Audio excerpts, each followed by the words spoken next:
Welcome back to Comic Book ASMR.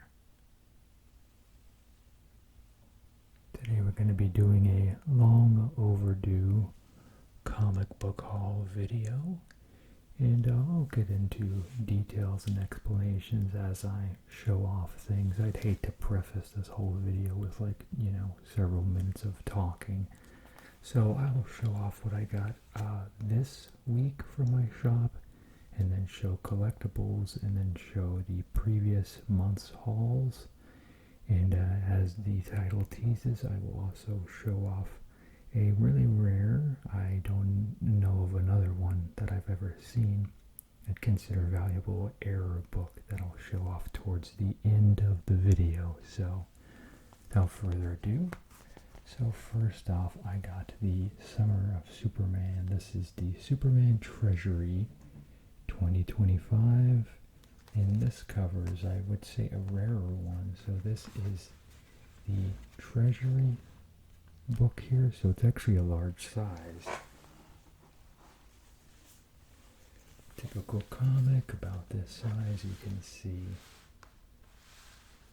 I'm sure a lot of you know a Treasury size book, but yeah, it's like a larger size. And this is just a self-contained Superman story. And this one, as you can see, is just kind of a cool little side promo for the movie that at the time of this recording I have not seen it, but by the time that this video gets out to you guys, I will have seen it. I'm recording this on Friday night. I'm going to see it on Saturday matinee. But yeah, I love this. This was the only one they had on the shelf of it. They had a few other variant covers. But yeah, I'm excited for this movie, regardless of how you feel about certain visuals about it or whatever. It's been a long time since we've seen a Superman movie, so I'm excited to see him on the big screen again. But this is a self-contained story.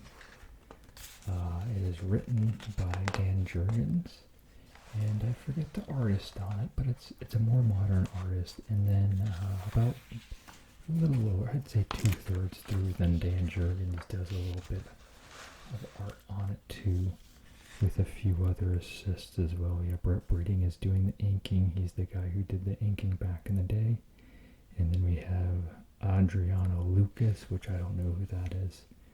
And let's see, Bruno Redondo is the regular artist right here, who's doing most of the interiors. And yeah, it's a more modern style here, as you can see. I might pull the camera back just a touch.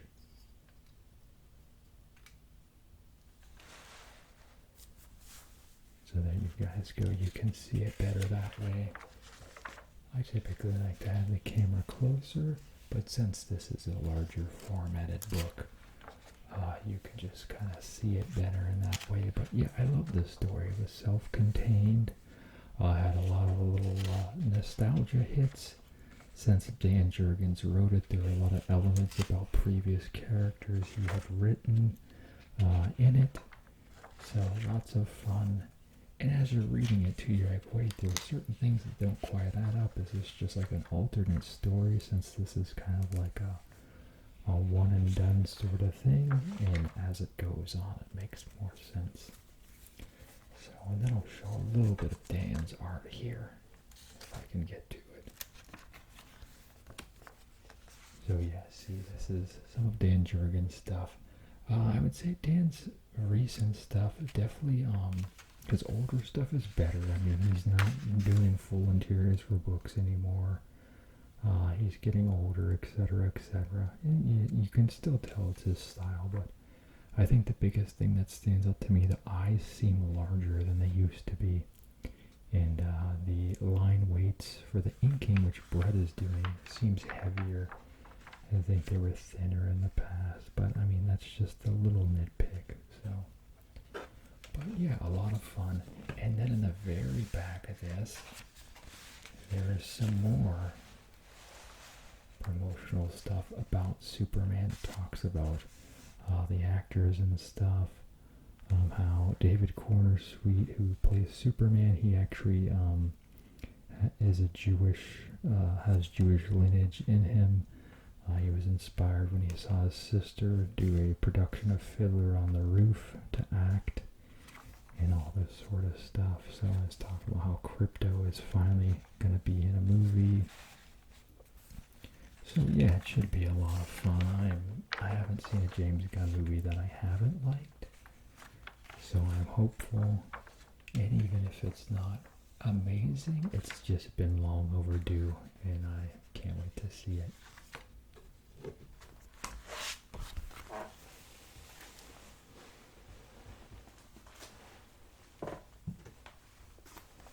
Alright, I'll pull the camera in closer. And then, of course, the Jewish lineage piece. As you know, the creators of Superman were Jewish kids, or men technically, but you know, so that's kind of like a part of the character as well. So the next book I got is Captain America #1. This is a new run here that Chip Zdarsky is writing, and then we have Valerio Schiti doing the interiors.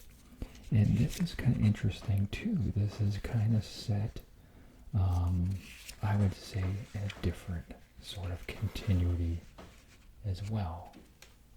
When I was reading it, there's a lot of elements that are changed regarding Captain America. Try to get the lighting on that. Okay, it's reflecting pretty rough on the magazine pages there. So, but yeah, there's a lot of little elements that are changed in this particular story. So I don't know if that's going to be like a continuing theme through this. I don't want to spoil it. I'd definitely say if you like Chip's writing and you like Skitty's art, you probably definitely pick it up.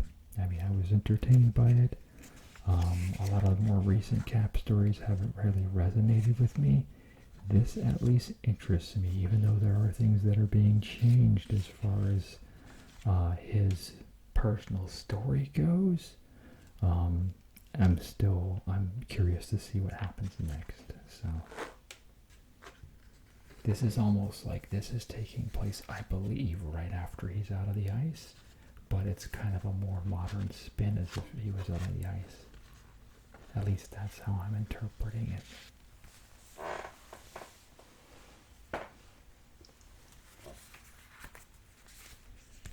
And we got Planet Death by a Bad Idea. So what's exciting about this, if you guys have been following the channel for the longest time, Bad Idea books were only available in certain shops. But they are now going to be distributed through Lunar, who, you know, if you guys remember, it was pretty much just Diamond would mainly distribute in the shops. So Bad Idea is sold through Lunar now, so most shops that use Lunar, they can order Bad Idea now. So previously, this shop, Everett Comics, they weren't able to carry Bad Idea, but now they are. And so this is the first larger run of a Bad Idea book. Initially, Bad Idea was only select retailers, one cover, no collections, all this sort of stuff. So they've kind of walked back on a lot of those things, but it's still a quality product. So as you can see, we've got the matte on spot gloss on the cover here. Nice cardstock cover.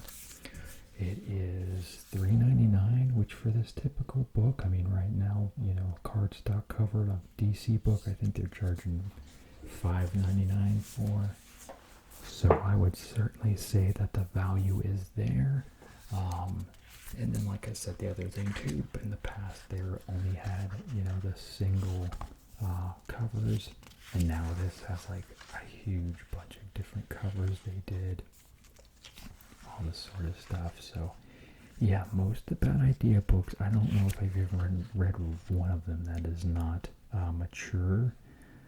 Who's doing the art on this? So we've got Tomas Gilerio with Sunny Go, I believe is what it says here. And then It's written by Derek Kolstad and Robert Venditti. And yeah, so I mean, what I've seen, a lot of the books really deliver on the art, the actual, you know, the presentation, as it were. High quality product. You know, some of them are more indie as far as art style is concerned, but this one's really trying to get kind of like the big budget feel. It's very big, it's action packed, it's very vivid, lots of just in your face action here. The premise is these guys have basically, you know, trying to just come home to Earth, and they find Earth taken over by this ravenous group of violent aliens. So the objective is to destroy whatever machine they've used to more or less weaponize their home, take out the machine, and find their way back home to where they're correct, where they grew up. And this guy lands and just pretty much everything goes to crap. So, but on the very back,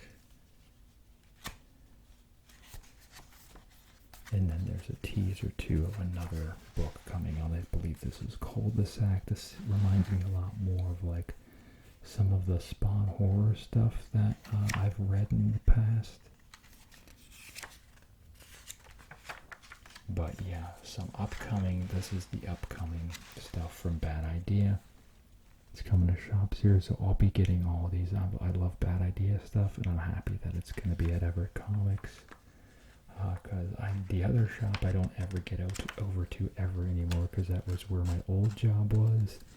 And I've been at my new job for over 2 years now, so it's nice to be able to get Bad Idea books again from my preferred shop. Yeah, and this one I think was a Kickstarter before, so now it's gonna be a single issue run. But I'm excited.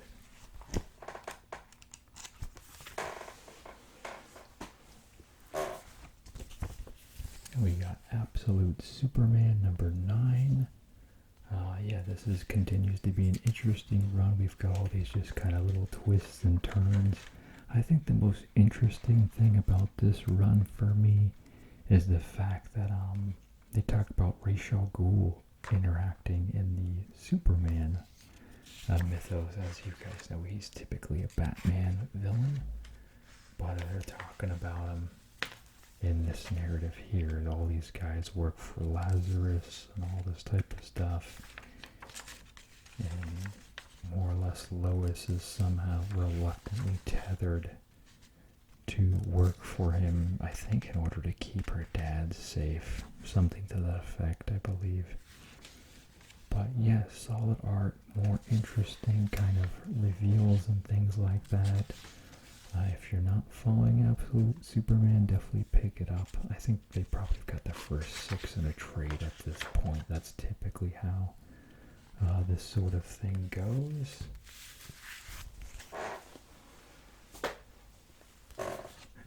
Now this was kind of a random one, but I couldn't resist. They have Jay and Silent Bob meet Archie.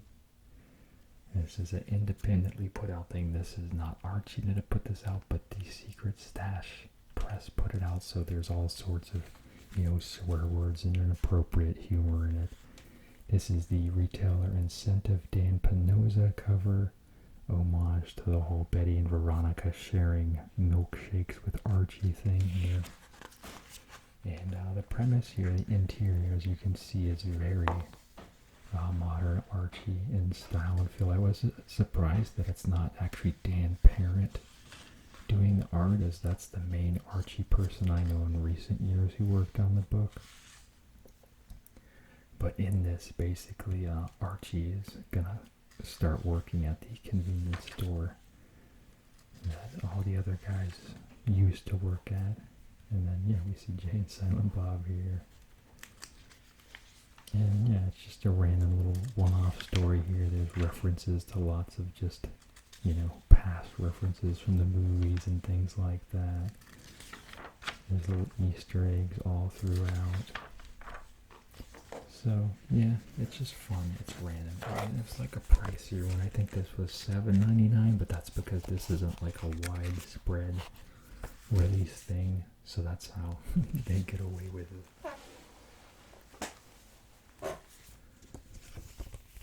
And we have Action Comics number 1088. And this takes place, this is like early days of Superman when he was Superboy. So this is him starting out, kind of learning the limitations and kind of, walking that thin line between, being helpful and being secretive and all this type of stuff. And this is part 2, the previous parts in the other issue before it. But this is a newer run. Mark Waid is writing it, I believe. Yeah, Mark Waid's on it, and then the artist is Skylar Partridge. And yeah, I recently saw a video where he's talking at a convention how basically the Christopher Reeve Superman movie really kept him away from suicidal tendencies. He really found hope in that movie and through this character. He said after he had watched that movie twice back to back that day that he felt he wanted to somehow be connected to working on something relating to Superman at some point in his life. Yeah, so Superman is a big, big deal for Mark, so I'm glad that he is working on it. And it shows in his writing. You can tell he cares about the characters. He's one of those people that I believe, feels kind of the weight of the characters and how you can inspire in the real world with even works of fiction. So, and we have Batman 89 Echoes number 6. I believe this is the last part, and it seems like these were taking forever to come out. So I think this series started up even before I moved into this apartment. So, but yeah, as I was saying, so I've been here for 2.5 years now, something like that. I guess technically 2 years, but I've been at my job for 2.5 years. In pretty much every element of my life, like I've been able to repair my credit, I'm saving money now, I'm doing good financially, all these type of things. It's just really, I'm depressed as far as like the romantic angle is concerned. I'm still single after separating from my ex, and it's just, I don't like being alone. Like, that's not who I am. There's some people who enjoy being alone, but I just really need an adult female companion. Like, that's a big part of me. Even when I was a little kid, like, I always wanted girlfriends throughout school and stuff, and I was always friend zoned by literally every single person I've ever shown interest in, even recently as an adult. And it's just kind of like, it's a lot to deal with, like, because it's like, I don't understand what about me is so passable. I'm a good guy, I've got all my stuff in order, so it's just kind of frustrating. So I've just been in this depressive funk. So that's piece 1. Piece 2 is I share this space. It's an apartment instead of an upstairs studio like my old video setup. So one of my kids is now always perpetually sitting at this desk with a laptop gaming, and I'm sitting on my bed, and whoever's here, we've switched them recently, but one of the sons was basically louder than the other one, and they like to fight, so I have to keep them separate. And but yeah, just kind of draining because I can't just simply drop and do my stuff here. I have to wait for certain hours, and then we've got the cats here, and the cats are in and out all the time. And before it was just an easy, just go upstairs, shut the door, you're removed from everything. So this is Mutant Nation number 8. The most annoying thing here, this is $5.99. I have no idea why. This doesn't, I guess it's a little thicker, but not enough that I'd consider paying $5.99 for this. So IDW needs to calm down with the price on this. And this is like filler here. This is all like side story stuff. So stop doing that, IDW. But yeah, so it's trying to film around the kids and the cats, and then, you know, the parking lot literally outside. It's all this stuff. So before it was a lot easier to do that, and then just, you know, my own mental health. So that's the hardest thing, really, is just kind of juggling that piece of it. And then it's like I perpetually have my kids here all the time, so I can't even properly have a date here or anything like that. I'm not a big driver, so it's like, what am I gonna bus to the middle of nowhere and meet up with someone and all this type of stuff? You know, it's frustrating because I was literally about to start where we would alternate care for them on the weekends, where I'd have a free weekend and she would. And then suddenly that all changed where I perpetually cared for all three here. But yeah, so it's just really frustrating because I got all my stuff in order and I just want to move on and find a new partner, you know, but it's like I can't do that because I've perpetually got kids here all the time. So yeah, the first story here is about Nobody, Angel here in the Nobody costume. And then the second story is about Baxter and I think someone related to him here. I think it's a lawyer or something like that. I can't remember the actual role they're playing here. But somehow they're helping Baxter. But yeah, it's just kind of all filler, not anything really mind-blowing or anything like that. But yeah, and then just most books, as you can see,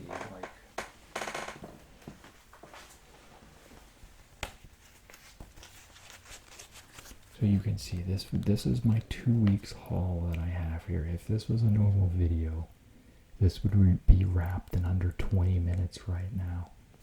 So it's that discouraging me is me too, because I'm trying to be more careful with my stuff, and not a lot of current books are really exciting me like they were. I'm getting burnt out on the newer books a lot. I still have a huge passion for the older comics, but I'm trying to save money too. I'm trying to save quite a bit for my own savings fund, and I've been making decent progress with that, and stuff has been coming up, and I've been able to take care of it, but still, yeah, so this is probably not even 10 books here. 1, 2, 3, 4, 5, 6, 7, I believe. Yeah, and on that I had to pull the Archie one from the shelf and the Dead Planet one. So I would have had, 5 books here. And that would have been my haul. So that would have been a 20-minute video. So I don't want to throw a 20-minute video out to you guys. So that's the thing. And I've been having a lot of dental work done. I was almost completely done with the Invisalign, but now I have my retainer part of it, which I guess still for 2 months. I have to perpetually wear them for 2 months still, even though I thought it was just going to be at nighttime. So next I'm going to show off some of the collectibles I got.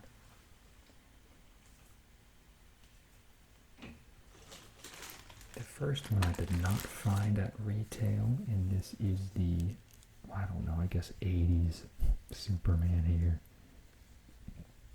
The Garcia Lopez one. And it came with a little card too, but I don't know where I put it. But this is pretty much the quintessential Superman for me. This is the one you would see in all the t-shirts and lunch boxes when I was a kid growing up. And then it came with a pair of the flying hands and a little base.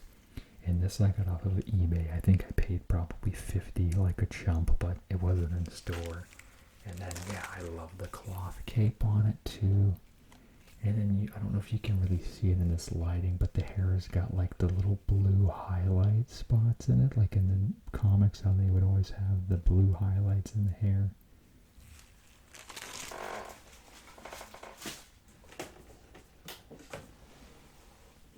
And then this one, I even realized I hadn't actually taken it out of the interior plastic. He's still wired in there. So this is the final suit Riddler from Batman Forever. They missed an opportunity. I wish they would have had his head at the end of the movie where it's all lumpy and his hair is flopped down after the stuff explodes on him and screws up his head. That would have been like a cool little alternative head they could have done, or even a variant for this one, you know. But they didn't do that. But yeah, regardless, we got another Jim Carrey Riddler, so I love that. And then I think the back is different than the other ones. I think it just showed like the art that's on the card before on the back. So I might just hold on to that because that would be like a good way to display them all with this box in the back behind them.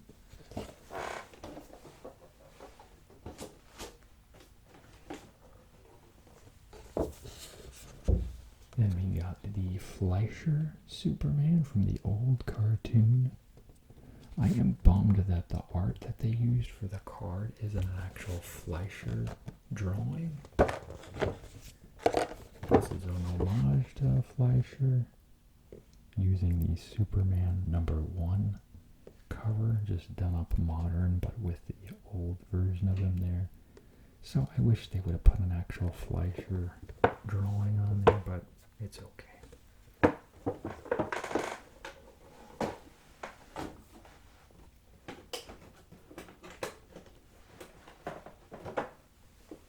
But yeah, that Superman, the first one, was the only one I bought on eBay. Everything else I'm showing you, all these figures I got at retail, so I got really lucky. Next, I found the Chase Two-Face with the purple on him, which this is the version I wanted anyway. I don't care about the normal version of this figure. It only has like the green and the purple and all that nonsense. Like I don't like this version of him, so I was happy to find a version that resonates with me. And I found this one at Target. I think I found most of these at Target actually.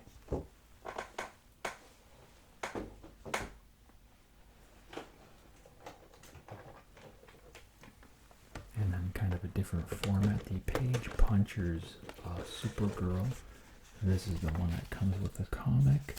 And this was the one whenever they, I guess somewhere in shipping, someone had stolen a truck full of these initially when they had released. So there was a whole bunch of delays with people getting their pre-ordered figure and stuff.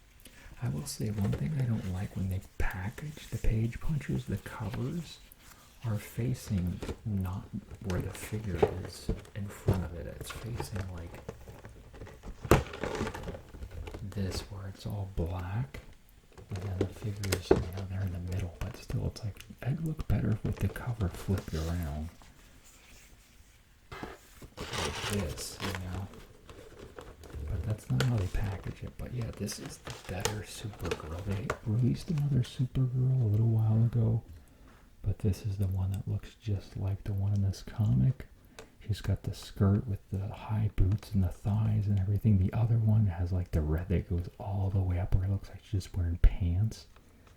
But this one is a lot cooler. So, and then she's got that sword, which I think is kind of random, but I haven't actually read this version of the character yet. So I'm sure there's a reason why she's got that sword, but I don't know what that reason is.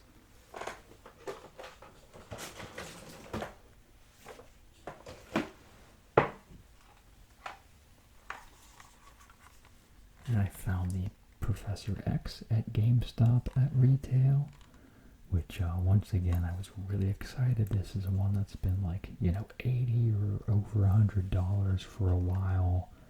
They just did a re-release of these, so that's why they're more affordable. Even now, there's still a few at my local GameStop in the mall there. But yeah, you had to assemble, you had to click together the bits of the chair here. His little blanket comes off there. You have to sit him inside there. He's got a piece here for hovering. He's got this Cerebro and the random Shadow King head.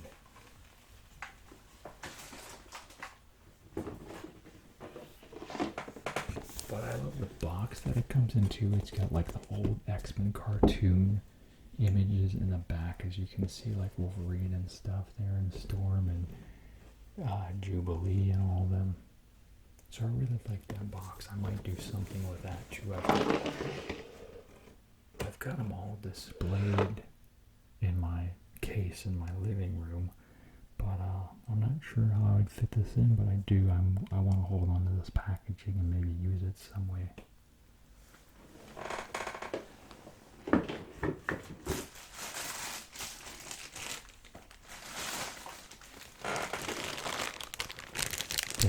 weeks ago, I found some retro turtles at my local shop. I finally got General Trag or Crag, I'm trying to remember. I think it's General Trag.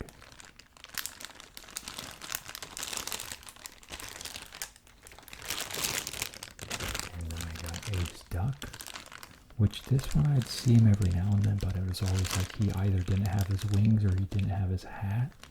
But I think this one is pretty close to complete. He's even got like his little egg bombs here.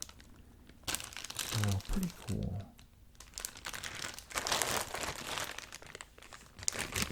And then we got, I think this is Genghis Frog, I believe, or Genghis. I think it's just Genghis.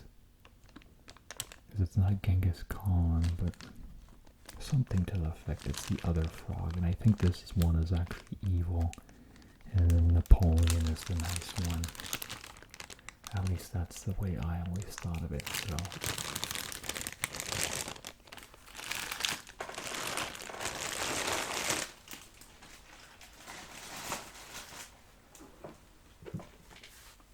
I also got two, so this was another first. So as I said, previously Bad Idea wasn't doing trades.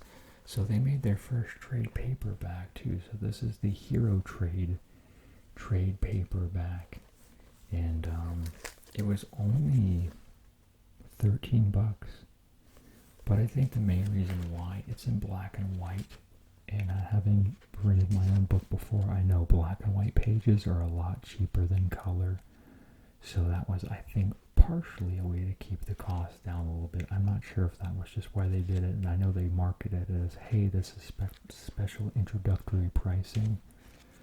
But yeah, no, the Hero trade was technically the first thing that Bad Idea had done, but they did it under a different label. This was just kind of like a one-off book that they had marketed, and then when Bad Idea came out, then they did like continuing little breadcrumb stories, and they eventually did a Kickstarter for this too, but the Kickstarter is a prestige form, and that's like a hardcover, all this sort of stuff.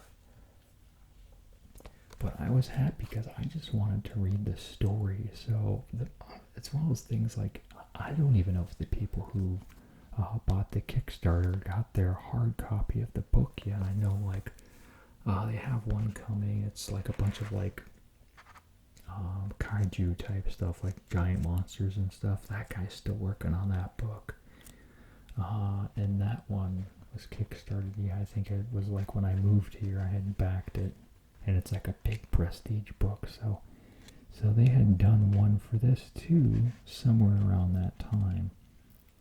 But I haven't read this yet. I don't know anything about it other than kind of like, hey, I'm assuming the Hero trade. You can see this guy, he's got a dead superhero in his car trunk here, so I'm sure he wants to trade this hero of something else of value.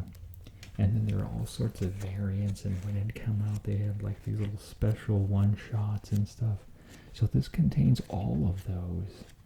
All these little things in these backup stories. This is like everything that's like, oh, if you donate $10 more, you get this other part. So this includes like the whole narrative. And then even in the very back, it shows like all the covers. Like here's the Liefeld cover here. I know that was a big draw. Yeah, so it's got the cover gallery in the back. So I'm looking forward to reading this, because this is something that people were overcharging for, because at the time, you know, it was limited.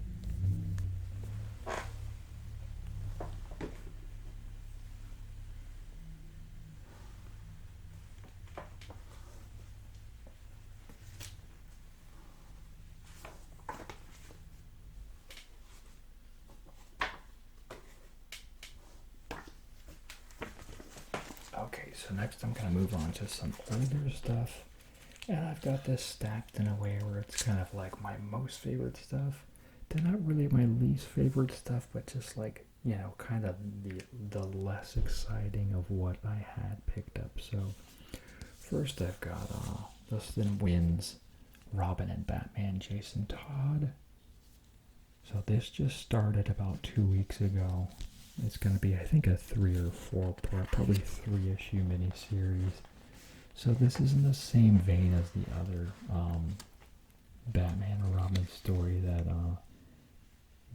Dustin had previously done. So it's all in these beautiful watercolors. As you guys know, anytime I see kind of the medium being pushed in different ways to tell a story, I love it. Anytime cover art matches interior art, I love it. And Dustin's a good guy. I know recently he took to like Instagram and stuff and really ranted about how Marvel wasn't compensating him properly and all this type of stuff.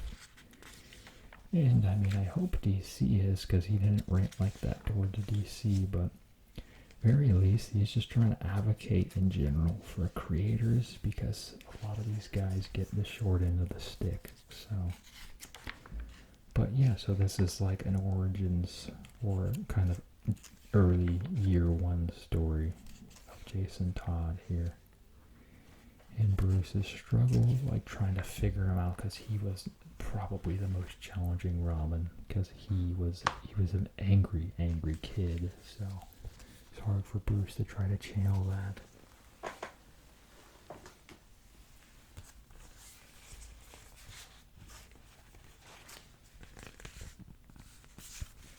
Next we've got Batman 158, 159, and 160. As you know it, this is the Hush 2 storyline by Jeff Loeb and Jim Lee. I'm sure at this point most of you guys have seen other people talk about it. That's the drawback of when you're too depressed to make a video for 3 months. But here we are. I'm showing it to you now, because you all are my audience, and like I said, I do apologize for not having anything for you. And I mean, I still am having difficulties still, but it's been too long. You guys need something, and I hope it helps you guys, and it's at least some form of an outlet, you know. But yeah, the other thing too, so I've been having dental work done. They're putting in 2 posts for new crowns, or whatever you want to call them. I'm having 2 teeth implants. There was one spot where it's just a baby tooth with no adult tooth under it, so they had to cut that tooth out. And then the other side, there was a tooth that was impacted from another tooth not growing properly, so they removed that one. So I'm getting two implant teeth, so they had to put the little metal posts in first, and then those wounds have to heal, and then they put the crowns on the posts after that. So I just had my second operation on Tuesday, and it did not go well. There's a guide they put in your mouth to guide the tool in to make the hole. And the tool, or rather the guide, got stuck on my teeth, so they had to like cut the guide off. And then the bit that they used to make the hole, part of it broke off in my jaw and my mouth, so they had to remove that. And then I had to go back 2 days later for them to check the swelling, and I haven't had any pain or anything, but still just kind of, you know, not an ideal operation. And then I can't have any solids for 7 days. And then like 2 weeks ago, I also couldn't have solids for 7 days from the other operation. They were supposed to be at the same time, and the guide that they had printed wasn't accurate at that time either. So, but yeah, no, this has been fun. This is just kind of random though. I'm trying to remember this guy's. This is like a new villain here. He honestly just reminds me of Maui from Moana, but you know, it's whatever. But it's fun. I like Jim Lee's art. It's fun to look at. I wonder why he made Riddler so buff in the storyline. I thought that was an odd thing. I'm sure there's a reason for it, so. But I don't know. I know at one point, I think Riddler was taking the venom that later Bane uses. That's way back when, so I don't know if it's a relapse. I'm not sure. I've got people being loud outside, so I apologize for any noise, but I can't stop filming at this point. So we got Superman Unlimited, number 1. And this is the nice Dan Mora cover here with James Gunn in the new Superman.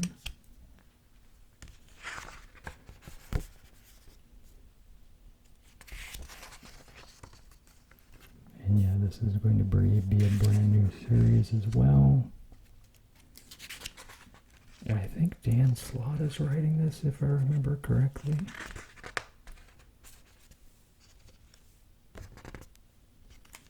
Oh, they didn't do the regular cover inside the cardstock cover like they had been doing. Wonder why. Yeah, Dan Slott's writing it, and then Raphael Albuquerque is doing the art.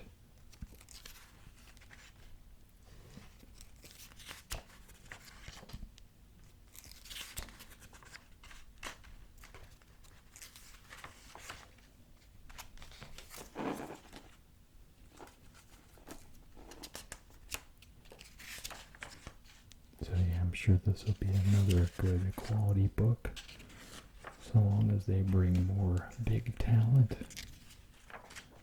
I know Dan is a polarizing guy, but he's not taking over every single Superman book either, so it'll be interesting to see what he does. That may or may not upset readers.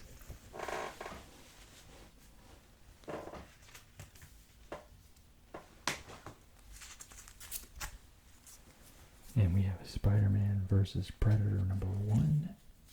This is the nice foil variant by Greg Land. We have number 2.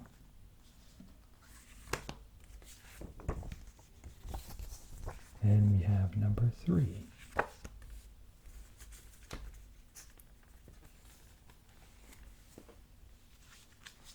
And so this is another one that's actually been fun. I've been very surprised by it. It's a lot more violent than I've ever seen any Spider-Man book. Basically, this Predator has been cutting off people's faces and wearing them, which, if I'm gathering, that one is actually a disgraced one, and these other ones here are looking to hunt him, possibly. I think that's what I remember reading from this most recent one. The first issue or first 2 issues was more or less people getting in his way and meeting an untimely fate, and then, like I said, this third one is really about the other one showing up and then Craven's getting involved here. Which I want to see if they show it here with the... No, that's just him there. But yeah, he's been wearing it. I think issue 1 ended showing him like wearing someone's face.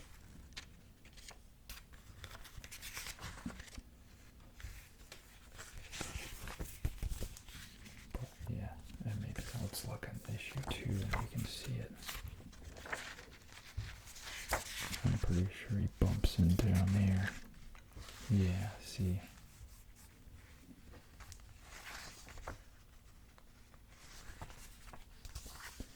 So was not expecting that from a Spider-Man book.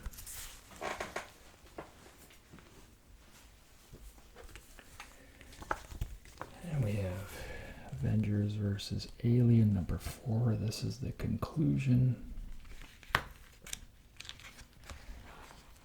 Which, if I remember, does not go well for anyone. We see Mr. Sinister has made a version of himself spliced with the xenomorphs here, and it's crazy. And the art's fantastic by Esad Ribic. It's all this premium style art, as I would call it.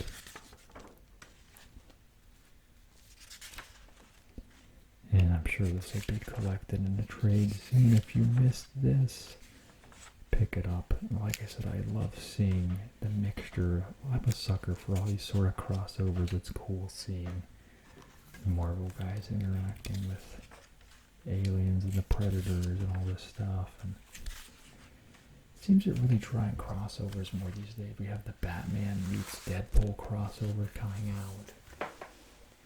out. So I had only learned of this on the last one. So this is Wolverine Revenge number 5. And this is the red band version. So apparently the red band versions are more violent and uncensored versions of the books. So there's like more blood and extra scenes. So now I'm curious to go back and actually see, I guess, the full version of the other issues. So, but yeah, just a ton of killing going on. I'm assuming this page here is the bonus page. So it's like a full page. You could easily remove that and still have the rest of the story be told. And there's like one other instance in here.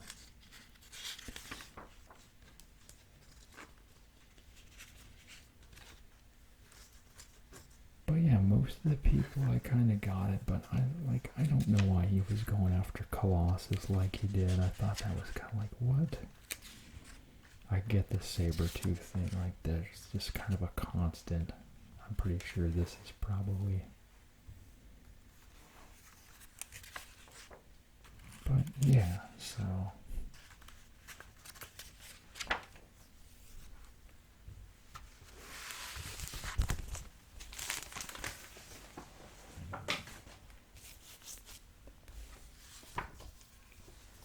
We have Rivals, so this is the video game, and we've got a comic book with that game. This I really got for my son. But this was just a fun little random one-off, and there is like some DLC in here as well. So I'm not going to spend too much time on that. We still have a large stack to go here.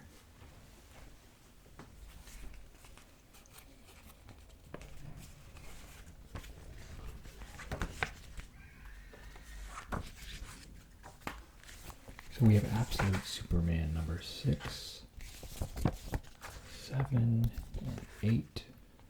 But the other one was our introduction to Brainiac, and they made him twisted in this. So he's really all sorts of into kind of like bio-torture here. And there's basically a legion of Brainiacs, and the one that's focused on here was one whose job was to more or less destroy the remains of his experiments, and then eventually he was like the last Brainiac left standing, just kind of in the incinerator room, dealing with all the corpses, and he's like, oh wait, I'm the only one here. So then he rose to power, and then he continued to make his more minions here. So yeah, you can see it kind of here. So really just he got numbed and desensitized to seeing all these bodies all the time. So he's all about like operating on people while they're still conscious and all this type of stuff. So yeah, he's a real sicko in this. So we have Sonic and JLA. This is issue number 2, number 3, and number 4. I believe that's the last part. And yeah, this is fun. So you get to see Sonic people interacting with Justice League, and they all get their own suits and stuff. And I'm sure they'll probably do more things with it. And then there's like merch for these guys coming out too. Not seeing a lot of the outfits in here. The previous issue we saw a lot more. Even the cover, yeah, we have this image here. But the previous one, I thought, yeah. So you can see all the Sonic guys wearing the costumes of the heroes that they bonded with. So, a lot of fun.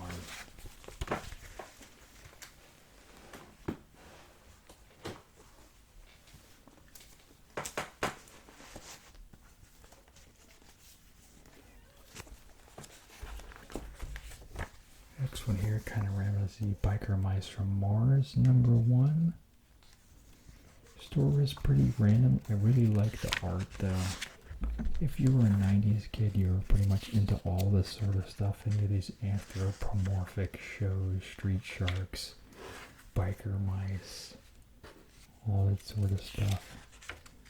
So, yeah, and IDW is even going to be doing a Street Sharks book too, so. But yeah, I like the art in this a lot. It's a good start, lots of action. If they continue to put as much effort into issue 1, as they do the rest of them, then we're going to be in good shape. So, and then it shares with another series, which let's see, is this Robo Force? I don't know what this is.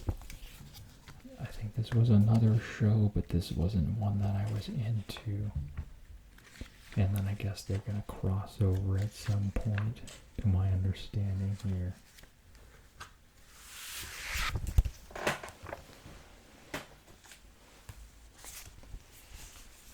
Another throwback here, we have Captain Planet #1. He looks more serious here. And so, yeah, I think that's kind of what they're going for. We're going to get a more serious take on the character here, which is fine. I mean, I love the classic Captain Planet, though, so the wholesomeness of it, you know, it's all about protecting the planet and all that thing. There's a good, solid message there. I mean, it helped me care about the environment, so... And, yeah, I do what I can, so.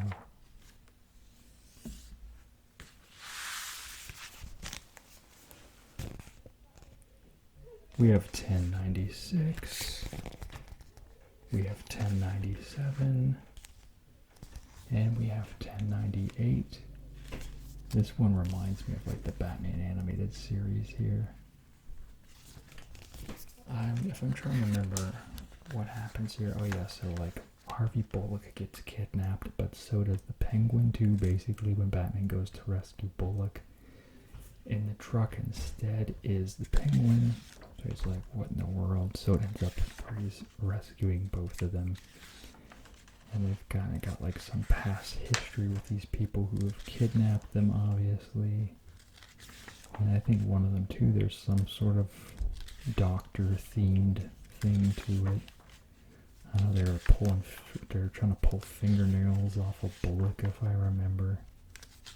So, and then I know recently Batman like put Penguin on a rooftop out of harm's way, but still not completely safe.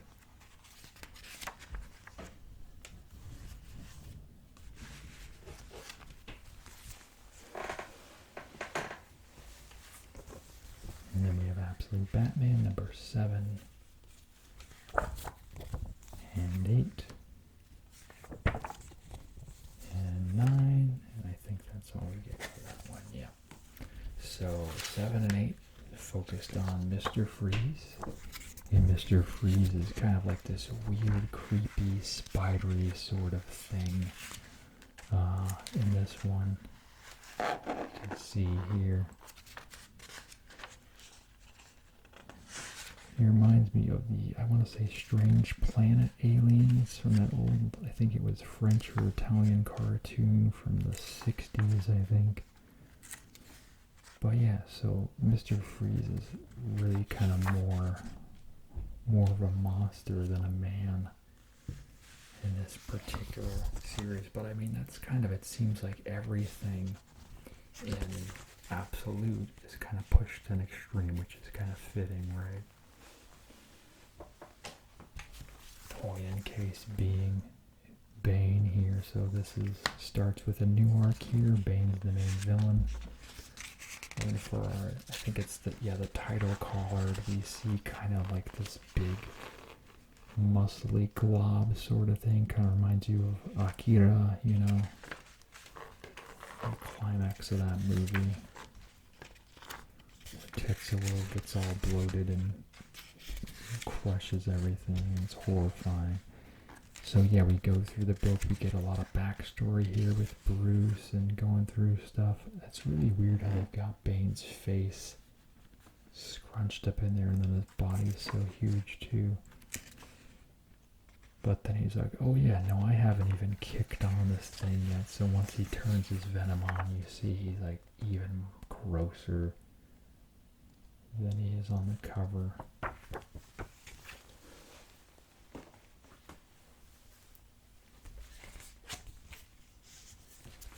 And we've got Action Comics number 1085, 1086, 1087, and that's it. And a little cardstock tap for you. Which I'm trying to remember. Okay, so this is going to be a Superboy story. Yeah, this is the same. So this is the start of the Superboy story I talked about. Let's see if the previous issue... Oh yeah, this was like the random like Arctic Superman story here where he's fighting Kilgore. And he's like, yeah, so Superman's in like his white regenerative suit, I believe, what premiered in Superman Lost. I could be wrong, but that's kind of what I'm thinking of it as. And then, yeah, so this guy sicks all of these freaking, I think they're killer whales on them. And that's kind of the main thing to remember about that story is all those whales coming after him. So kind of random. I like the covers a lot on these books though. And we have World's Finest number 38. The annual. And then 39. And as you can see, these are all part of the story arc here with the Legion of Doom called We Are Yesterday. Which, bummer, I'm missing a few parts to it. I'm missing part 2, and I think there's a part 5, maybe 2, so I was kind of detached from the story because I was missing parts of it. But at the time, I was in such a funk that it really didn't matter to me. It wasn't worth me, saying, hey, where's this book? So, yeah. And it's okay. Like, I mean, I'm looking through it. It's nothing that's really grabbing me. I know they kind of marketed it as this big thing. It's cool that we got to see, like, all these villains show up and all this type of stuff, doing kind of like a classic sort of story, but it's fine. I think the biggest thing I like about these is the Dan Mora covers. I really enjoyed when Dan was working on World's Finest, but he's doing other books now, so... And then there's number 40. This is, I think, a one-off or a start of a brand new story here. They're doing a talk show, and then there's like a monster that attacks the show. Nothing really too stand out, but, it's fine.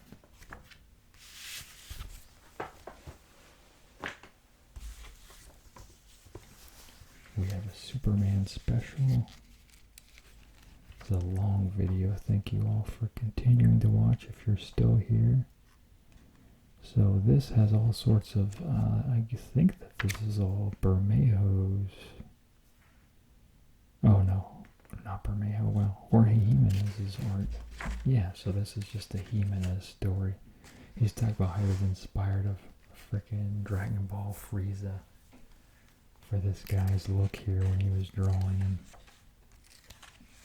So yeah, this is just a fun little Jimenez story, which, he's usually been doing Batman, but it's nice to see him do this one. I know he briefly did Justice League as well with Scott Snyder, but I missed out on that run, so. But if you want to see some Jorge Jimenez art, pick up this one. I think this was out 2 weeks ago too. And we have Superman number 24 and 25, and I think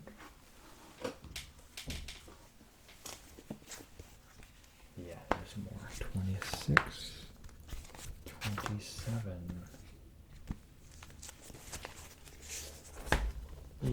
So Dan's doing these wonderful covers. And then Eddie Barrows, I believe, just started to do the artwork in here. He did that Lex special. But I like Eddie's work, so I'm glad to see him working on this one. So there's been a whole lot of stuff going on. Basically, there's like 2 Lexes right now. We've got this one who's like the nice guy Lex, and then there's like a fail-safe Lex who just, went critical mass, and then Superman went critical mass on his own. He's kind of like overexposed on red kryptonite, so he's like trying to quell his rage without trying to go nuclear. So yeah, this was a cool story. I've been liking the regular Superman title a lot. Let me see if the previous, so he's still, Superman Red, this was part 1, the previous one, still Eddie on this, as you can see. I love when Eddie kind of really gets into the expressions. And then he'll do like just kind of fun layouts every now. You can see the panels are slanted here, or sometimes he'll just do intricate design work.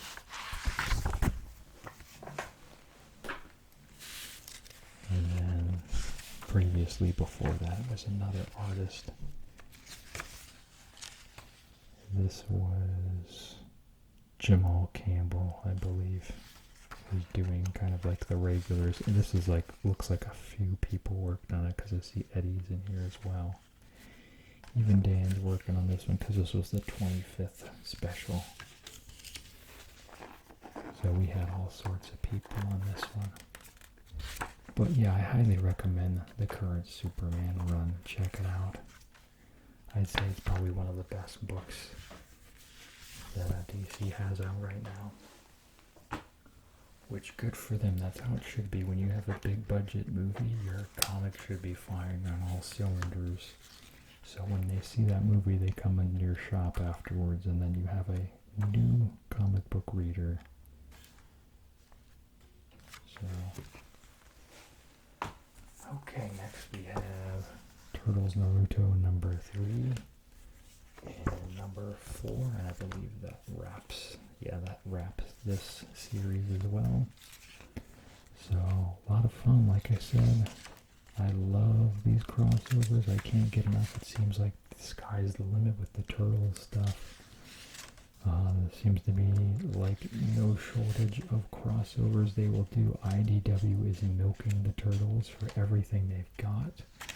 So we will see everything possible. Ninja Turtles.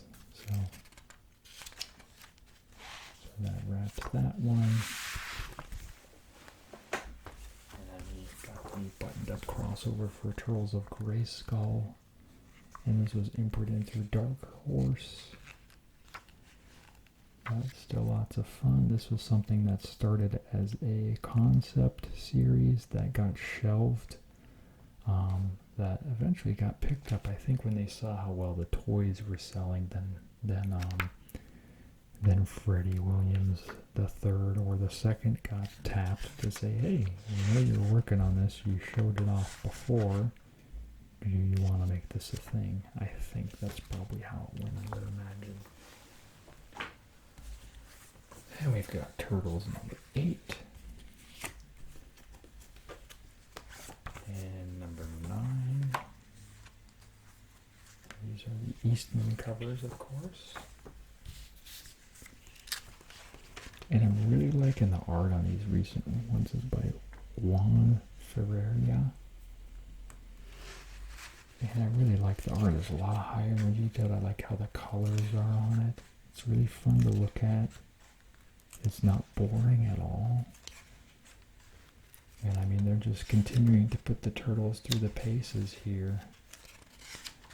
I think by the end we have another turtle who reaches their breaking point. We've got Donnie kind of malnourished and crazed, and now it looks like even Mikey is freaking out over the dead rat in relation to Splinter as well. So it might just kind of be a 1-by-1. And we have all sorts of Saturday Morning Turtles, 23, 24, 25, And 26. I think that's the last one for that. Yeah.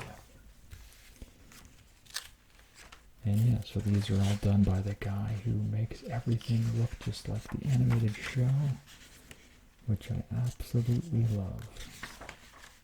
I'm curious if they're gonna wrap it up anytime soon. I mean, it doesn't seem like it, but I'm just kind of like halfway thinking, I'm like, it's starting to get up there in the numbers. I mean, 26 for something that started as a mini series.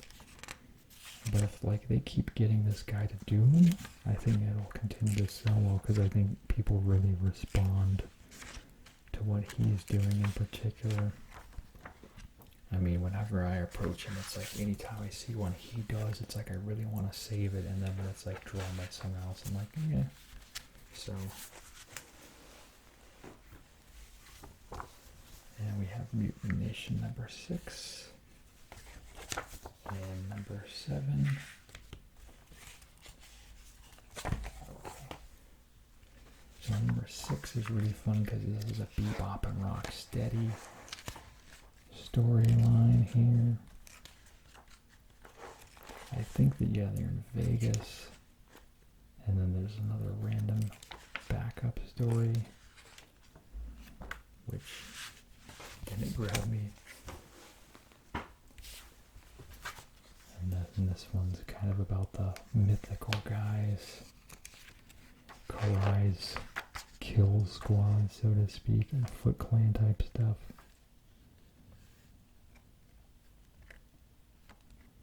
So we got Bebop and Rocksteady in here again. We got the mayor of New York. We have Night Watcher. This is the conclusion, number 7. Which I was surprised they got to 7. I thought it would have wrapped at 6 or 5. And I think it's officially done now. But I enjoyed this.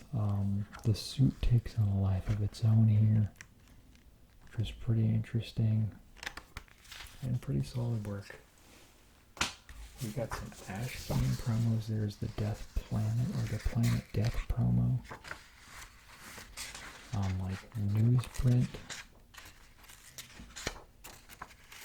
So they're talking about the importance of newsprint in here, which was cool.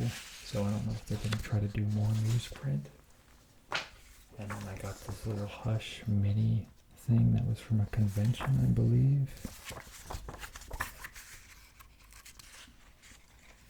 So yeah, this is just all the black and whites, and you can see some of the watercolor work. Yeah, so I know they're doing the treasury sizes of this too, but I'd love to see all this in black and white as well. I really love just straight up black and white art when it's done well like this, of course. There's the random old Hob best of, which I'm really wondering how many of these they've got left to do too. So we've got the Saturday morning one in there, and I think everything else is kind of, all IDW stuff, because Hob was just an IDW character.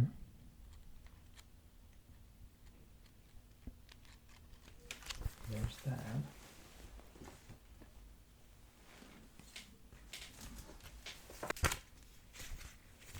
Now this wasn't one that was when I was following, but it got put in my box. So Absolute Wonder Woman. I wanted to just take a moment here to spotlight the art on this. So the artist here is Mattia de Luis. Maybe that's not an L though, so I don't know how to say that. But the art in this particular one was incredible. He did 2 parts. And I bought the second part too later, but I was just really impressed with this one in particular. I like this image here. Like this god here chained to this mountain, all this type of stuff. It's just really beautifully striking and all sorts of things. So I'd say very good job for what he had done here. This creature here they illustrated. I'm sure this is all done on computer or whatever, but it was really amazing to me. And yeah, I bought the second part, but the second part, I don't think was quite the same. I think part one he took more time with. I mean, it still looks good, but that first one, that image with that guy strapped to the mountain like that, there was nothing that matched that particular image in this one.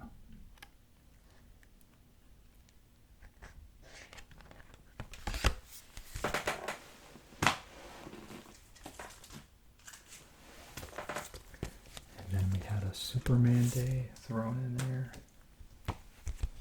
So I got the All-Star, or not, this is the Superman for All Seasons. They did have an All-Star Superman one too, but I love Tim Sale stuff.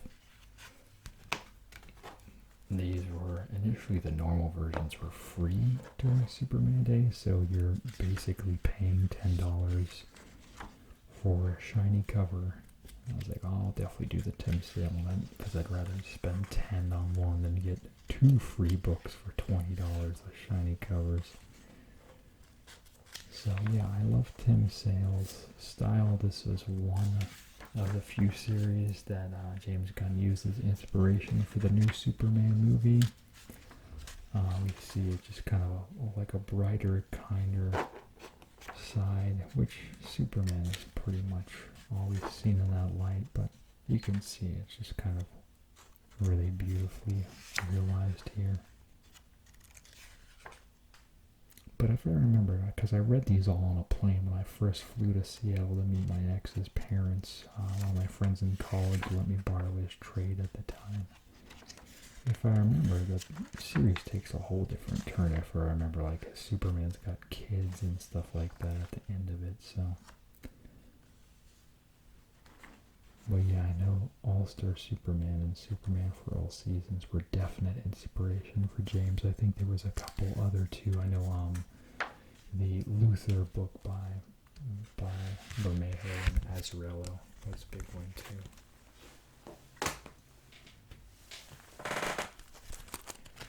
Okay, so moment of truth.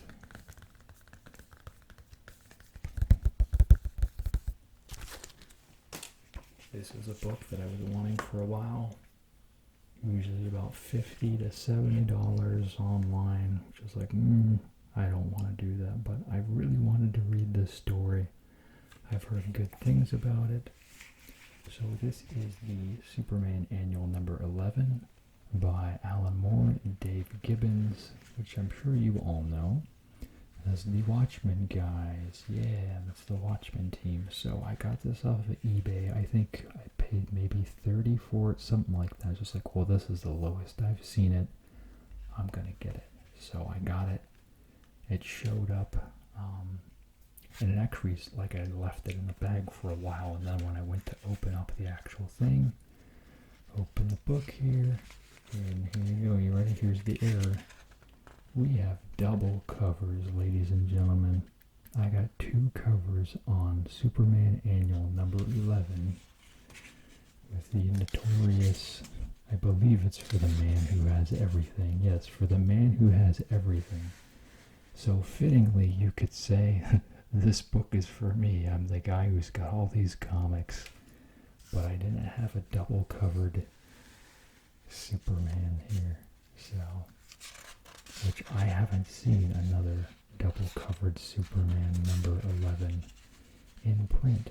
So I'm just showing a little bit of this, and I'm going to put it away. But yeah, so I wanted to show this and just kind of say, holy cow, paid $30 for what I would consider one of the more sought after Superman books in the past, however long this has been, I guess 40 years maybe. It's one that people point to quite a bit, so. But yeah, there it is. Hope you enjoyed it. Thank you for sticking around. Sorry I haven't posted in a while. I care a lot about you guys. I hope I can figure out the situation with finding a significant other, because like I said, every other area of my life's good.